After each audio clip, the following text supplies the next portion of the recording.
क्या आपको पता है, चाहे वो एलॉन मस्क हों, चाहे वो वॉरेन बफेट हों, चाहे वो बिल गेट्स हों, चाहे वो मार्क जुकरबर्ग हों, अब पहले तो मैं आपको क्लियरली बता दूं, ये चारों को ये ऐसे वैसे नाम नहीं है। ये वो हैं जिनके पास दुनिया की 1/3 संपत्ति से ज़्यादा पैसा रखा है, जिनको इन लोगों ने बांट दिया।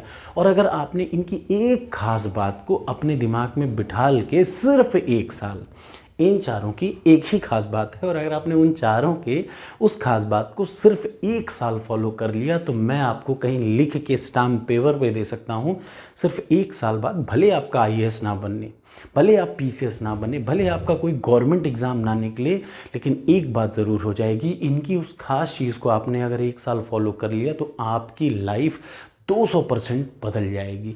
आप अपनी लाइफ में वो कर सकते हैं जो आपने इसके पहले कभी नहीं सोचा था। सिर्फ कितना साल? 1 साल। पहले मैं बता दूं इनकी वो खास बात क्या थी। मार्क, सबसे पहले एलॉन मस्क, आपको पता है टेस्ला कंपनी के मालिक, टेस्ला कंपनी के मालिक जिन्होंने एक से पता नहीं कितनी रॉकेट, कितनी सैटेलाइट बना डाली सिर्फ एक आदमी के छोटे से दिमाग में। वो आदमी जिसने 12 साल में पहली बार एक सॉफ्टवेयर बना के भेज दिया था, वो आदमी डेली 10 घंटे पढ़ाई करता है। कितने घंटे? 10 घंटे सिर्फ किताबें पढ़ता है वो आदमी, मार्क एलोन मस्क। दूसरा, वॉरेन बफेट ने कहा है कि वो डेली 5 से 6 घंटा, उन्होंने 1-2 साल नहीं, ज़िंदगी के 20 साल और आज भी डेली 6 घंटा उन्होंने पढ़ाई की है। 20 साल तक कोई आदमी 6 घंटा डेली पढ़ सकता है, लेकिन ये इनकी हॉबी में एक सबसे बड़ी हॉबी क्या थी? 6 घंटा डेली। बिल गेट्स 50 बुक, 1 साल में 50 किताबें। 1 साल में बिल गेट्स ने 50 किताबें पढ़ी, और हर एक साल बिल गेट्स 50 नई किताबें पढ़ते हैं, इसलिए बिल गेट्स हैं। आपको यूपीएससी में 15 किताबें पढ़नी पड़ती हैं, बिल गेट्स ने 50 किताबें, हर साल 50 नई किताबें पढ़ी। और सबसे बड़ी बात, मार्क जुकरबर्ग डेली 8 घंटे पढ़ाई कर करके, वो चाहे सॉफ्टवेयर की हो चाहे किसी भी चीज़ की हो, लेकिन डेली इनमें एक खास बात क्या है, ये लोग अपने लाइफ का जो इनका सबसे बड़ा हॉबी था वो क्या था? वो था पढ़ाई करना या विद्या या एजुकेशन ग्रहण करना।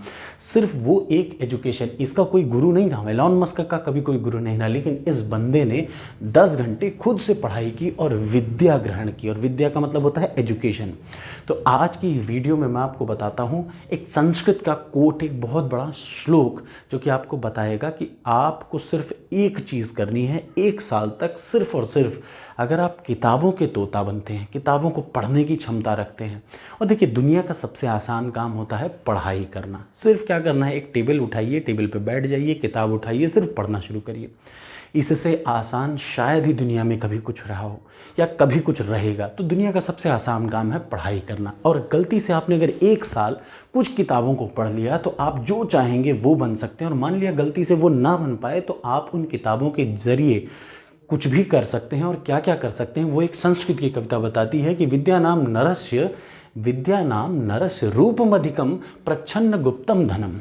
इसका मतलब, विद्या नाम नरस्य रूपम अधिकम। आपको क्या लगता है, आदमी की स्मार्टनेस सुंदर दिखने में है कि कोई आदमी गोरा है उसको स्मार्ट बोलेंगे, कि कोई सांवला है उसको स्मार्ट नहीं बोलेंगे? गलत। स्मार्ट वो है जो ज़्यादा नॉलेजेबल है। सिर्फ उस आदमी की कद्र होती है जिसकी नॉलेज ज़्यादा है, अब वो चाहे सांवला हो, चाहे गोरा हो, चाहे जैसा भी हो। स्मार्टनेस है किसमें? स्मार्ट का मतलब ही होता है क्या? नॉलेजेबल होना ही स्मार्ट है। तो इंसान का, नरस्य, इंसान का विद्या, अगर उसके पास नॉलेज है तो रूप से भी ज़्यादा मायने रखता है। और प्रच्छन्न गुप्तम धनम, छिपा हुआ धन है। भाई मैं कह रहा हूँ आपको जानकारी के लिए, पूरे भारत में सबसे बड़ा धंधा है पढ़ाई का, सबसे बड़ा धंधा है कोचिंगों का। ये धंधा आपको साल भर में रेंज रोवर खरीद के दे सकता है। ये ऐसा धंधा है जो लोग कोचिंग शुरू करते हैं वो अच्छे से जानते हैं। तो अगली लाइन, विद्या भोग करी यश। अगर आपके पास एजुकेशन है, कुछ ना बन पाए आईएएस, कोई बात नहीं, कोचिंग पढ़ाना शुरू कर दिया लोगों ने। कोचिंग का मतलब 1-1 लाख रुपए, अगर आप ढंग की आपके पास विद्या हो ना तो आप 1 लाख रुपए कोचिंग वाले देते हैं सिर्फ आपको पढ़ाने के लिए। 1 लाख। मेरे पास भी कई ऑफ़र है, एक नहीं 2-2 लाख के ऑफ़र हैं। लेकिन मैं आपको ये बता रहा हूँ, आपके पास थोड़ी सी भी एजुकेशन आ जाए तो आपके पास यश आ जाएगा। भोगकारी, जो इच्छा हो वो आप कर पाएंगे। सुख करी विद्या गुरुणाम गुरु, मत किसी गुरु की ज़रूरत नहीं।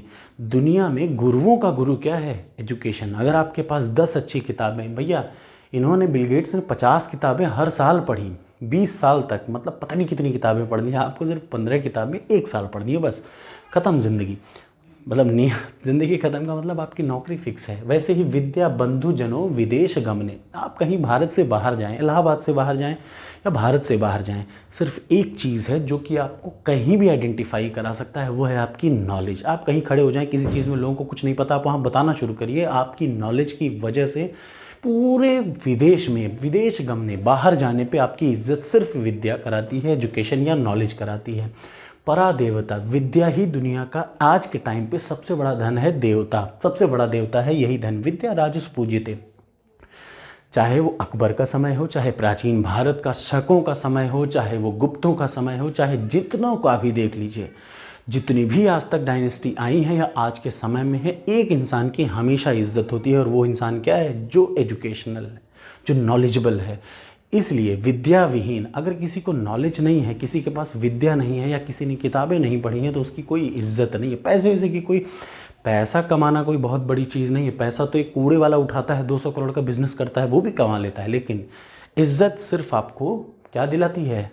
एजुकेशन। एक अच्छी किताबें आपको एजुकेशन की इस असली पहचान दिलाती हैं, या आपको असली आपकी स्मार्टनेस सिर्फ क्या है? एजुकेशन। इसलिए आपको क्या करना चाहिए? इनका सिर्फ एक गुण लेना चाहिए, और वो गुण क्या है? ये 8 घंटा, ये 10 घंटा, ये 6 घंटा, इन्होंने साल भर में 50 बुक, तो आपको साल भर में सिर्फ 15 बुक पढ़नी है। एक साल में IAS की 15 बुकों का नाम मैंने बता दिया है, बस आप उतना बुक पढ़ लीजिए। दुनिया का कोई भी एग्ज़ाम निकलने की गारंटी है मेरी। और भले एग्ज़ाम ना निकले, लेकिन 1 साल बाद आप किसी कोचिंग में भी पढ़ाएंगे तो वो कोचिंग वाले आपको 1.5 से 2 लाख देंगे, बशर्ते आपके पास नॉलेज होनी चाहिए। कैसी लगी ये वीडियो ज़रूर बताइएगा। Thank you so much.